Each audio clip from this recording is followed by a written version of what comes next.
Yep, thank you. So up next on our mental health track, Stewart Rogers. We're so pleased to have you here.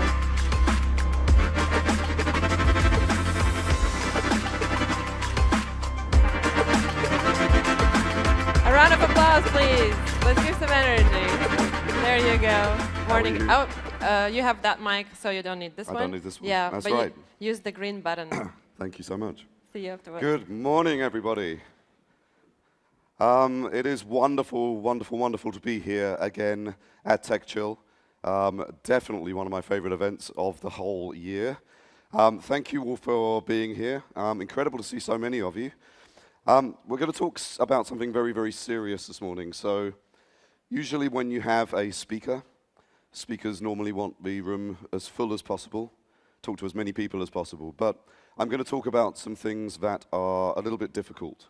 I'm going to talk about suicide, I'm going to talk about substance abuse, I'm going to talk about self-harm and some other issues. So if you are in any way triggered by any of those things, this is your opportunity to maybe go to the other stage and listen to someone else, or go and get a coffee. If that is something that's going to upset you or bother you, now is your chance to just head out. But based on the fact that none of you are heading out, let's get started. If you saw my speech last year on this topic, you'll remember I discussed the reasons why founders and startup workers have so much more of a problem than regular citizens do when it comes to stress, when it comes to burnout, when it comes to mental health issues. I went through all of the reasons why. So for example, you have money. When you have a startup, when you have a company, when you build it, usually you have to get some money. You've either got to fund it yourself, or you've got to somehow get some VC money, some angel money, some friends and family money. The pressure of money is kind of insane. If you take VC money, you probably have to get those VCs their 10x return. That pressure is crazy. Even your friends and family are going to want their money back at some point. And if you're funding it yourself, it can be incredibly stressful. You can be working all sorts of different jobs just to look after your side gig until it becomes something serious. Of course, once you get that money, you hire lots of people. People are fantastic, people are wonderful, but people come with their own problems, their own issues. They might bring those issues to you because they see you as the person responsible. So now, all of a sudden, you're kind of like the company therapist. And you have to hire, and you have to fire. Firing is terrible. It's a really hard thing to do. It's horrible. And you're also responsible for those people now. You're responsible for the food on their tables. You're responsible for the roof over their heads. Then we have the problem of hustle and grind. We talked about this quite a lot last year. Hustle and grind is crazy. It's terrible. It's awful. We have people out there actually telling you that you must, at all costs, push harder and faster than the next person because you've got to get your startup out there and you've got to get your product and service out there before anybody else. And that's a problem. We actually see people sharing these videos all the time saying, yeah, hustle, it's great. Yeah, you've got to grind, it's wonderful. And we share those videos to each other because we think it's inspirational. It's not. We need to stop sharing those videos with each other. We need to think really hard about telling our peers to work harder.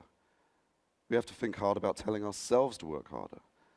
We should be stopping ourselves from sharing those videos because hustle and grind is not the way to move forward. And we're going to talk about some of the ways that we should be thinking about our work a little bit later in the speech. And then we have the problem of self-prescription. Self-prescription is where you have an amazing idea, you're a very technical person, and you come up with something that will solve a problem. But because you're a technical person, you should be the CTO, but your ego gets in the way and you make yourself the CEO of the company. Being a CEO is a completely different set of skills to being a CTO. Entirely different set of skills. In fact, the way technical people think, it's very rare to get somebody who can be a CEO because they are so wildly different from each other that it becomes incredibly hard to be a CEO. And then we have the pressure of social media. Social media is great, it's wonderful, it helps you get your message out there, helps you build your personal brand, helps you put details out there of your company, your product, your service, but on social media we're always just sharing our perfectly edited lives. All our Instagram stories look beautiful and wonderful, don't they? We're not putting out there real life, and that's effectively means we're lying. We're lying to everybody every day, we're lying to ourselves, and lying is a very negative thing. In fact, when you use negative vocabulary, when you use negative reframing, when you do things like just put out your perfectly edited life on social media, actually affects the neurons in your brain, and you start to have negative body language, negative non-verbal communication. It's a vicious circle. It actually ends up hurting you in the end. So I did a survey towards the end of last year. I studied approximately 3,000 people, and they told me that right now, all of these people who work in tech, they're founders, they're startup workers, they're VCs, they have some way of working within the tech industry. They told me that out of 100 right now, their stress levels, thanks to the job, are at an average of 72. That's pretty high. Like, everyone is feeling incredibly stressed. And is it stress because of personal life? No, only 2% of people said that it was down to either personal or mostly personal reasons. The vast majority went for work or mostly work, 55%, and the rest were in the middle. The tech itself, the industry itself, is causing people huge amounts of stress. How do we deal with that stress? Well, overarchingly, people are using alcohol to deal with stress. They're using a lot of alcohol to deal with the stress. They're using marijuana. They're using prescription drugs. There's a problem with prescription drugs is that when you use antidepressant drugs, or anti-anxiety drugs, I don't know if you've ever read the leaflet, but it's kind of crazy. You look at an antidepressant drug, and on the side effects it says may cause depression, may cause anxiety, may cause suicidal thoughts. That's actually on antidepressant drug leaflets. It's crazy. The next one was cocaine, and then finally cigarettes. There's a long list of all of these things that people use to cope. I asked people to self-report. Self-reporting in terms of studies is a little bit problematical because people generally tend to lie a little bit. Whenever you get self-reporting, normally the numbers are lower than they actually are because there are people that won't say what they're doing. I asked people if they're using these to excess. 27% self-reported that they're using these to excess. We think the number is much higher than that, but self-reporting is a little bit problematical, as I say. So that's an issue, and it's causing us to have a big problem in technology. I don't know if you remember me saying this last year, but in 2018, I lost 11 friends to suicide, one per month, except for the month of December, in the tech industry, all founders, all brilliant people. That's the reason I get up and talk about this issue. Since then, thankfully, I haven't lost as many, but I did lose another 4 people last year. That's 15 people in 2 years. That's kind of crazy.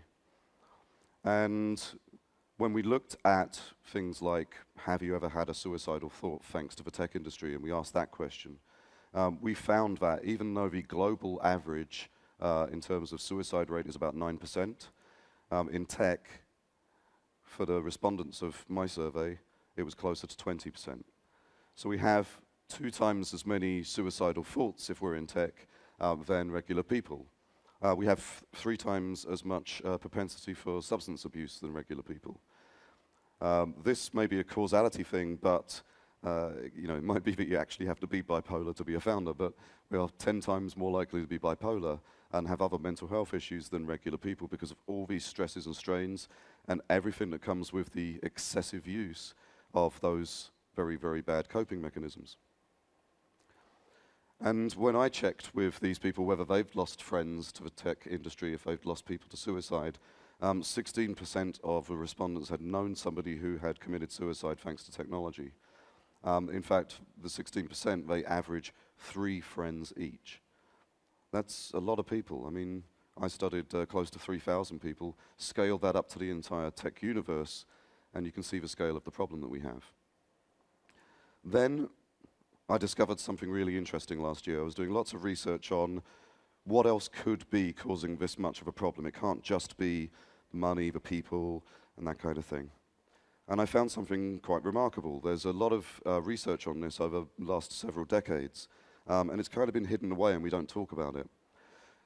Gifted people, people with high IQs, people who are likely to be in the tech industry because they're very, very brainy, have these things called overexcitables. There are 5 overexcitables. We call them OEs for short.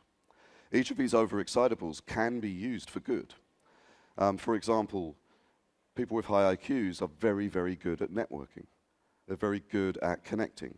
That's one of the reasons we come to all these wonderful conferences. We like to network with people, and we're very good at it. But also we have an overexcitable that means that if you have a high IQ, if you're gifted, you are likely to have more stamina and be able to push yourself harder and faster than people who are not gifted.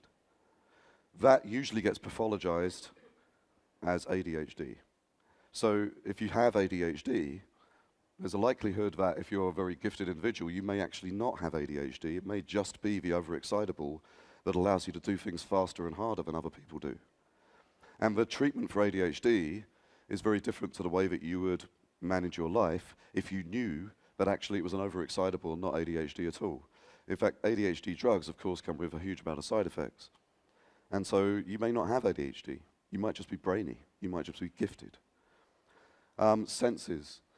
People with high IQs have heightened senses. That also means that they find the world incredibly mundane. And what do we do when we find the world mundane? Well, we find ways of making it spicier. That's where the drugs come in. That's where the alcohol comes in. We use them to excess because life is a little bit boring without them. We take on more information and knowledge than people without high IQs. And of course, that then brings in its own issues and problems. We're constantly taking things on, we're constantly thinking about stuff, we're constantly bringing information into our lives, and that aids burnout. And then we also have much more vivid dreams than people with low IQs. And while that sounds wonderful, if you have a lot of negative pressure in your life, your dreams generally tend to be nightmares. And of course, that has a psychological knock-on effect. So it could be that a lot of things that are happening to you just because you're smart. And the overexcitables are something that a lot of people don't talk about. Doctors definitely don't talk about them. They generally tend to pathologize everything and turn it into ADD, ADHD, give you drugs, and lots of other things. And of course, anytime we can treat anything without using prescription drugs, it's better than taking a tablet. So that's the bad news. We'll take a breath. Let's just think about some of the things that we can do to remain strong from a mental health standpoint. For example, getting out into nature. It could be going to the park, but it could be going into the forest, up a mountain, to the desert. Reconnecting with nature is incredibly important. Lots of research has shown that this has a seriously huge improvement on mental health. So get out there, get into nature. In fact, Denmark has decided to, as a country, recommend that for mental health, people go out into nature and have breaks where they do lots of fun, interesting things. And so they've mandated that that should be the case within the companies in Denmark. Do something every day that will make you sweat. Just anything. It doesn't matter. Exercise is really important. When you exercise, your brain goes into actually the same sort of fight or flight mode that it goes into when you're scared. And that fight or flight mode produces a hormone in your body that acts as a reset button for your brain and makes you think clearer. So doing some exercise actually will help you do better work because your brain will be clearer, you'll be able to think about things in a more effective way. Also, it's great for your physical health, obviously. Meditation is incredibly important, completely changed my life. It got me out of all the dark times that I was in. Meditation is important, but also you have to do the right kind of meditation. Focus on your breath. With every breath, you create a slice of time in front of you that lasts maybe 3 or 4 seconds. Within that slice of time, something will happen. You'll hear a noise. You'll smell something. You'll have a thought pop into your head. Someone might brush past you. Whatever happens, just recognize that for what it is and let it pass with that slice of time. It's the constant practice of recognition and passing that puts you into an incredibly mindful state where you don't stress so much about your life, about things that have happened because you can't change them, about things that are going to happen because you can't control them. Meditation is incredibly important. It also gives you more focus. It will actually make you healthier because if you reduce your stress, then you reduce your adrenaline and cortisol levels, and that helps you to retain an incredibly strong immune system.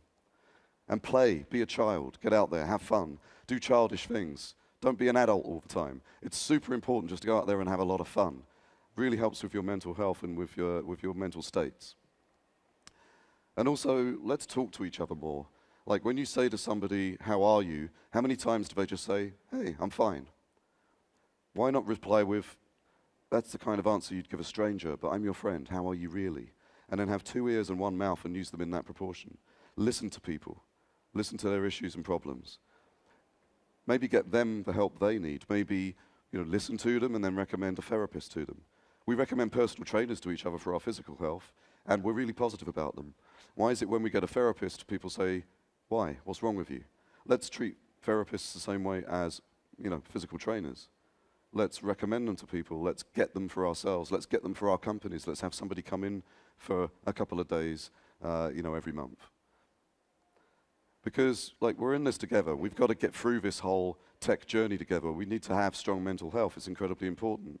And it adds to the bottom line. If there are any VCs in the room, I urge you to make sure that your founders and your startup workers are working smarter, not harder, because it adds to your bottom line.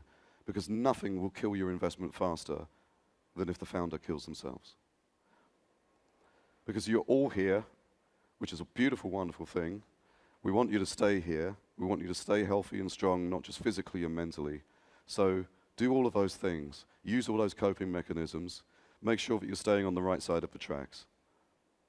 Thank you, everybody, so much this morning.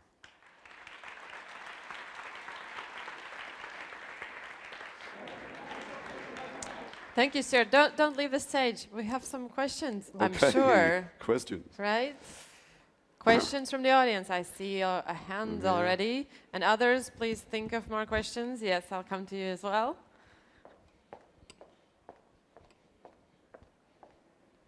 Hello. Hi. If put emotions aside and just a question, like statistically speaking, in which startup development stage most of those suicides happens? So I'll be producing a full study. There's going to be a study come out. We'll have an article go out on Grit Daily where everybody can see the results. In terms of the different stages, we did not measure that. And also the study was done completely anonymously, and the demographics were incredibly broad because I did not want to be able to identify a single person, especially since the early respondents were my connections and my friends. I really didn't want to know who was filling in the study. But I could say that across all of the networks that we pushed the study out to and the survey out to, it was a broad range of people, as I say, close to 3,000. So I would imagine they're in every possible stage. Okay, thank you. Thank you for the question. I had one more over there. Yes?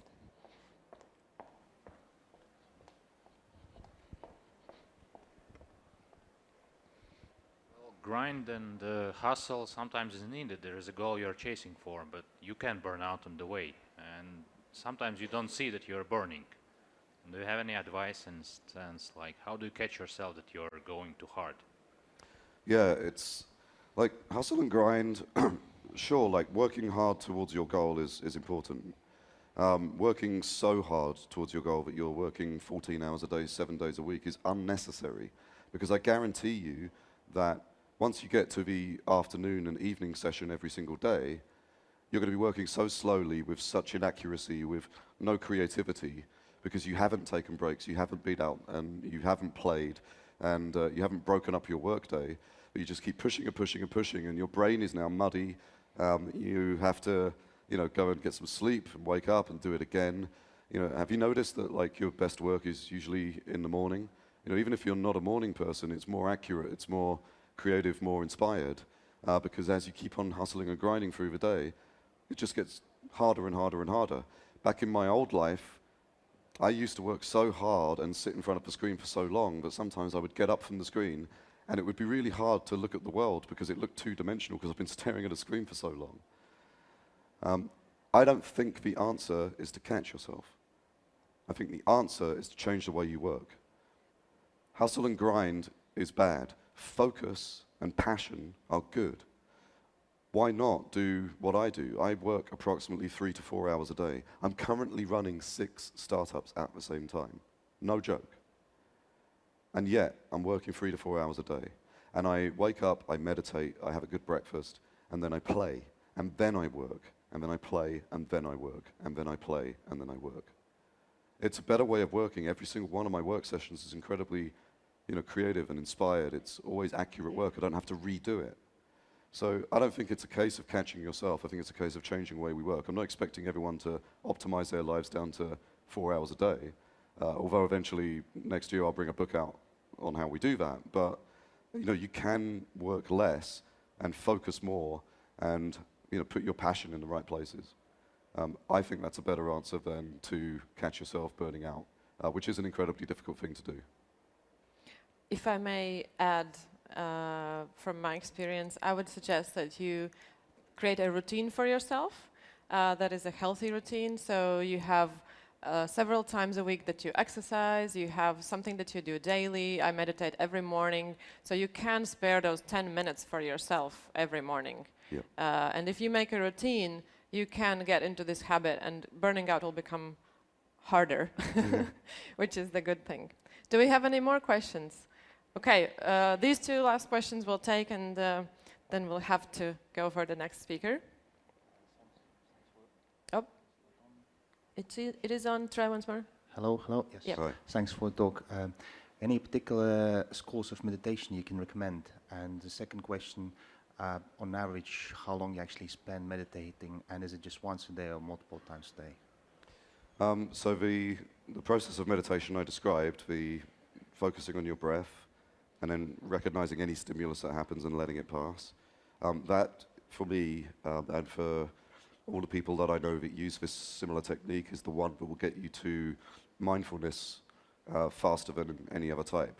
Of course, you can go away on 10-day Vipassana retreats and so on and so forth, but this is something that's sustainable that you can do every day.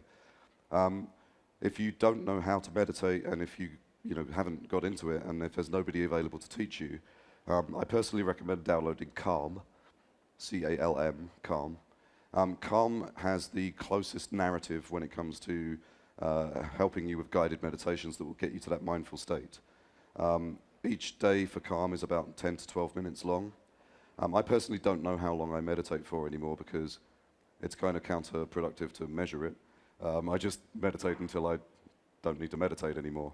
So it varies, I guess. But I started out with a friend who showed me how to do it, and then using Calm to support it and turn it into a habit that I haven't broken to this day.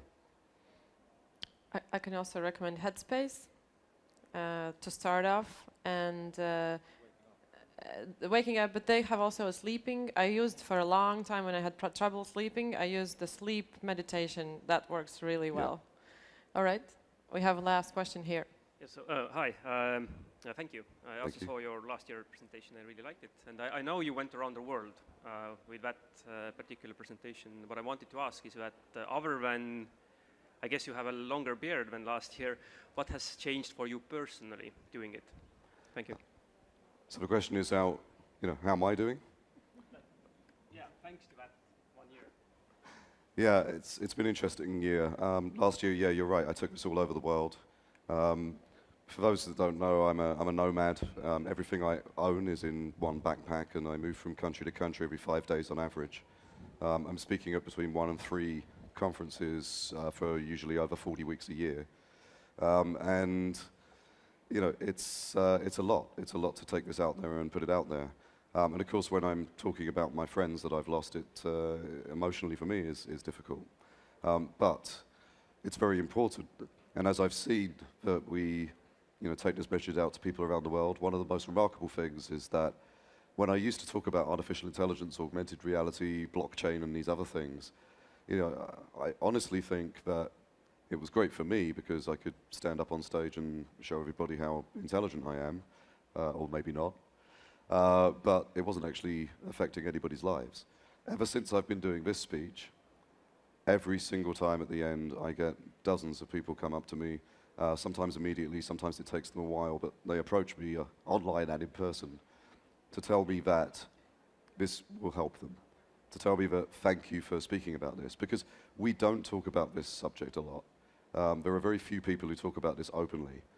We need to talk about it more openly with each other and on stages and on every forum, every possible opportunity, share good quality articles and good quality videos online with each other, because it's the not talking about it that helped cause the problem. All the people I knew that have committed suicide in the tech industry did so without warning. And they did so without warning because they didn't feel they could talk to somebody about this, because we don't talk about it. So let's just all talk about it more. And that's why I'm taking this new version around the world again this year. Thank you. All right, thank you so much, Stewart. Thank you. It's so good to have you. This topic is super important. Thank you so much.